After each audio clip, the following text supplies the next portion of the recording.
Hey guys, welcome to the channel. Sunny here, and today we're back with another global lab, some more class balance, some interesting updates.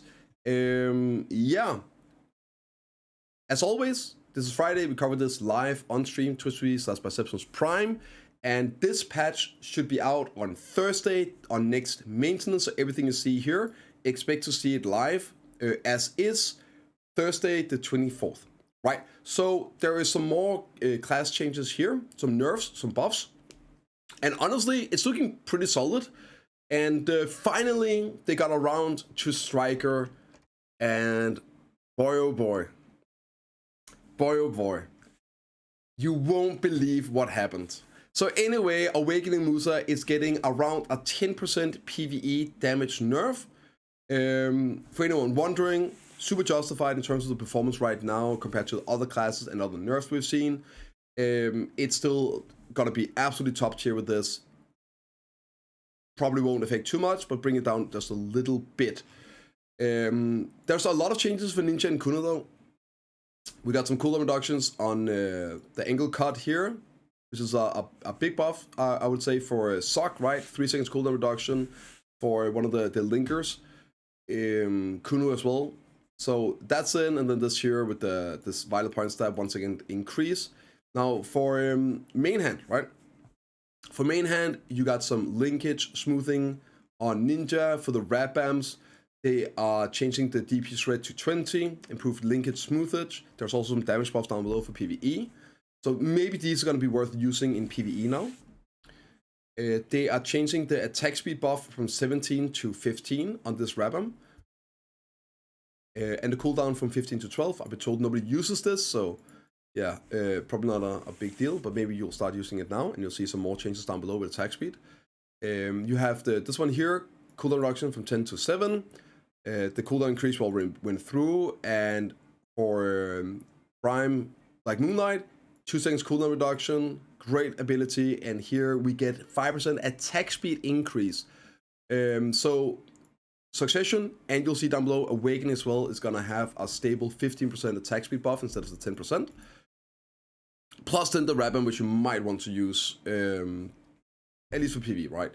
Beheading after that, smooth linkage, and over here, using the technique forward, the time for the skill Shadow Step and Watch Stance has been linked, has been changed to longer.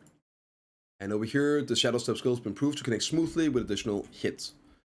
And we get some PvE damage increases on these 5 abilities. I believe these are all Rabams.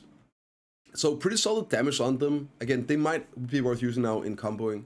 For Awakening, and a 5% attack speed buff here, increase, and a 1 second cooldown reduction on Black Rain.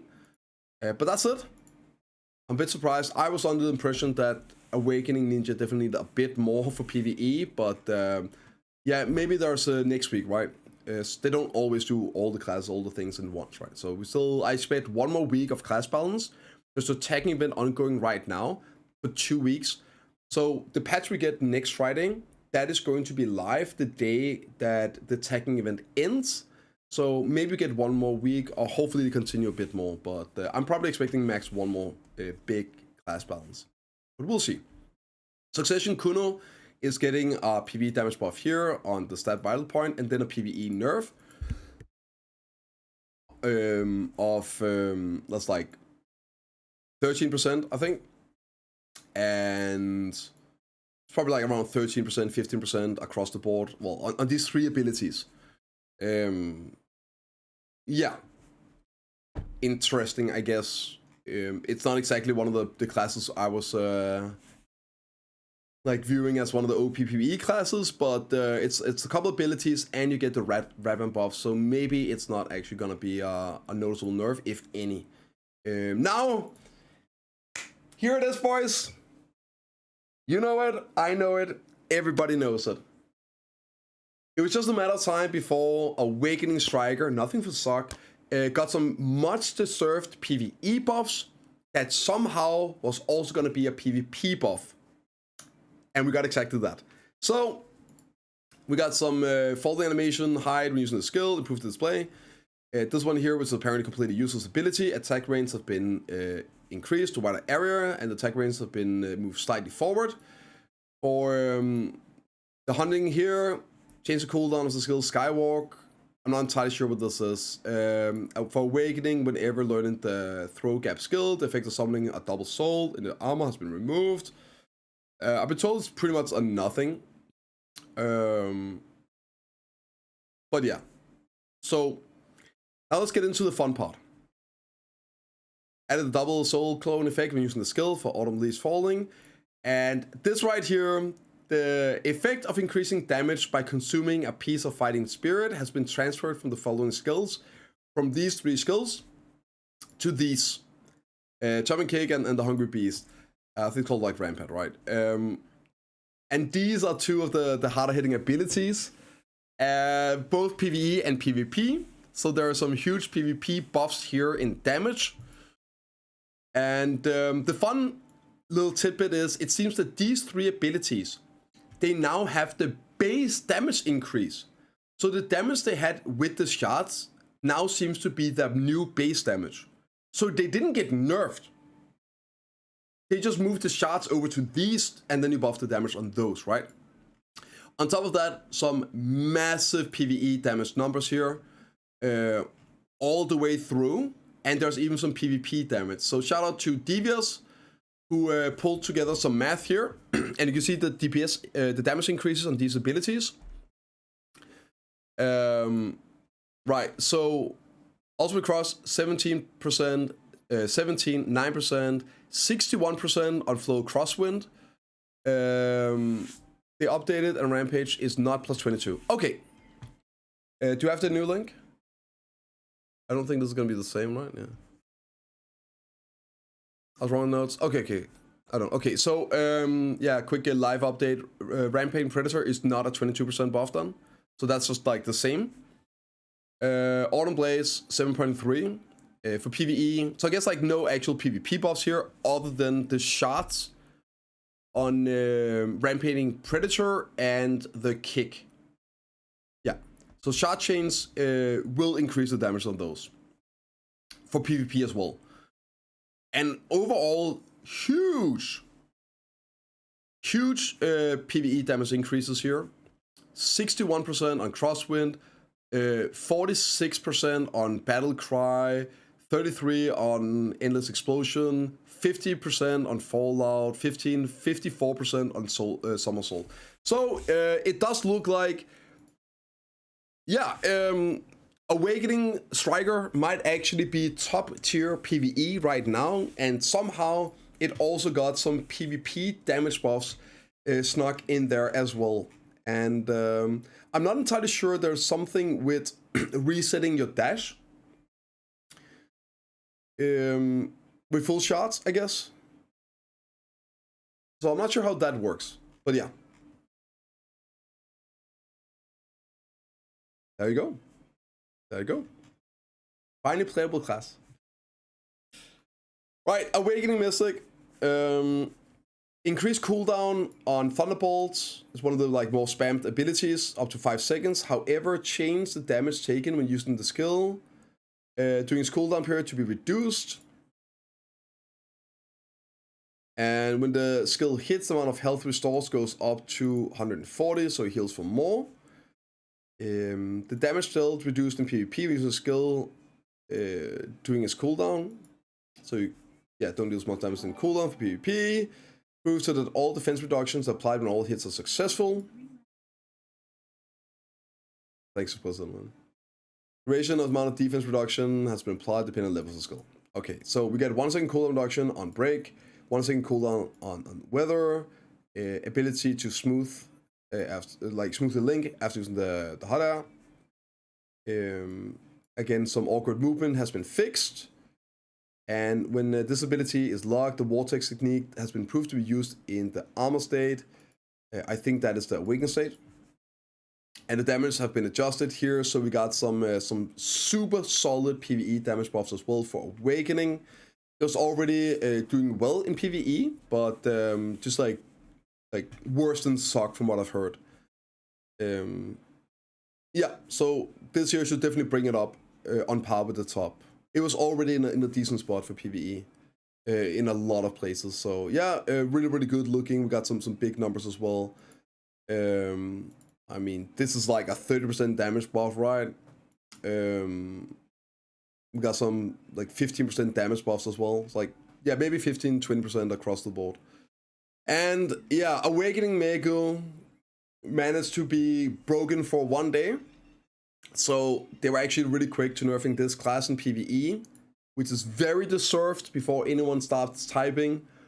We're getting videos already of 23.5k, and I watched through it. He's not even using event buffs, not starting with 100% BSR. There's no shenanigans in this. I've never seen any other class pull this kind of trash. And anyone that pulls close to like 23 are using event buffs and things like that. Absolutely naughty. And it's getting small nerfs. Seeing how like it's getting smaller nerfs than Awakening Warrior got. And Awakening Warrior was never pulling those numbers. So yeah, it should be interesting. You can see here PP is like basically rounding changes. But for PvE damage, like 7%, 11%, 6, 6, 6, 7, 9, 11, 9, 11, and 6, right? So it's still gonna be absolutely cracked with this. Absolutely cracked. So yeah, those are the PvE changes and PP changes, I guess. For this week, there's a bit more stuff here. First off, they are making some updates to the fishing guide. Thank you all for the feedback they say, and give us more. So what they're doing here is basically whenever you go out fishing for the event fish, there are so many places where there isn't blue and yellow grade fish, so you make garbage silver other than just like going for the records and all. So they're adding blue and yellow fish to a bunch of places, so you can still enjoy this fishing tournament weekly and make a bit of silver along the way. And they're updating some descriptions and all, so that's kind of cool. They're also changing the wording on like what type they're called, with rare fish, treasure fish, advanced fish, depending on grade, so it makes it a bit easier to understand. And also changing the wording on the Calthan fishing rods to, instead of large fish, increase probability of catching high quality fish. Right, they're changing wording here on all of these to be perfumes. So they're gonna be all perfumes, the calcs thingy, elixirs, all unified perfumes have perfumes in the name now. Changing some cheering animations on hunting items.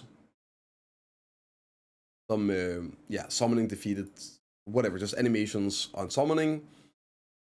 And they're buffing the Vel reward bundle. When you kill Vel, you are going to be getting triple the amount of crystal powder for repairing alchemy stones, 1.6 times as much coral fragments, gold bars are increased, and changed so that you can obtain black stones of the wave instead of just black stones, and the obtain quality has increased. Some knowledge stuff here, backgrounds, whatever, UI chains for Node Wars and Siege. Basically gives you end of fight results, you can check that out. And also this here, awesome, during a battle, Node War Siege, right? The location of all participant alliance and guild members will now be displayed on the world map. So no more getting lost in the source and not being able to find where the ball is because your group or platoon are out doing something else. So you can finally see your entire guild on the map. Thank God. Next up is some UI changes here. They're gonna allow us to search for multiple items at once. That's about it. There's still room for improvement, committed to making things even better. So keep giving feedback, is what they're saying, basically posted on forums and all. So now you can do multi-searching by adding a semicolon between searches, and it searches for those multiple words. Love to see it. You can also, now whenever you're moving your characters here, currently they swap position, whereas now what it's going to do is you will move the character up and then it will push everyone back. Right, so yeah, you see here, gonna swap with this, right? Notice the sage moves over here instead of swapping. So it just like pushes them back instead of swapping positions, so pretty nice. Improvement to display the return and rent buttons, talking to the PC, effects, transparency, has been changed to be more intuitive and understandable. So it's gonna be like effect opacity, just word changes, I believe. Locations added, icons for these fish in the fish wiki. Yeah, some system changes, world map opening and closing faster. Nice. And on the official forum homepage, you can now go in and you can already check different adventures, see their family and characters and all that. But now you can also see people's gear and life skills. You do have an option to go in and make a privacy setting, so people can't do that. But you can, with this, you'll be able to go and look up adventurers and see their gear scores as well. Which is interesting that they're doing that, because that's something they've never wanted in the game before. With inspecting characters. They've always allowed people to be secret about their gear. And swiping. So, that's an update for that. And some fixes and changes. One of these, which I can't believe is real, I have to share it with you guys. The issue where you could obtain Vel's heart when opening the Vel's advice plus 100 box that you received as a repeat season special gift has been fixed. Somehow you could pull a Vel's heart out of a 100 stack box. How does that even happen? The spaghetti code in this game just keeps surprising me after all these years. Somehow they still find out a way of making the most weird, bizarre box happen. So yeah, that's getting fixed. Crazy, and of course people will be remove the items, recovered, compensated, all that. Yeah, you weren't supposed to get that. So some other small fixes here. There's one more thing I want to show you guys, and it's this. So let's take a quick look. This was shown doing a stream last night, Galaxy stream, where they showed new games and everything. So this was a short teaser, and there's some interesting stuff here that I do quickly want to add into today's video. It's 20 seconds. Let's meet again in Edania. Edania is the new expansion coming to BDO. It's the demon region, and let's take a look. Remember, the heart of Atamagia is activated by the blood of fierce competition. Your blood that So these are the dungeons, right? This is the old dungeon as well. Power. Let us meet again. This is Edania, and a boss there. Right. So there's a couple things with this and why I want to bring it in, because I would expect some of these updates with Global Apps soon. First is, of course, they're showing some of the different dungeons. They are grinding here at Oseka, right? You got the grind spot at Oseka, which are out right now. And then you have the boss fights over at Valhalmeka. And what's this? This is also Valhalmeka. And you have the boss here, right? So the way the dungeons works now is, well, with the new dungeon, you go in, you kill a boss, a mini boss that you summon, you get a drop, like a key, and you can open up to do the real in-game boss. That's how it is with Oseka, and that's also how it's going to be with the old dungeons. So this right here is also a teaser, I think, for the rework of the old dungeons, which they have talked about in the past.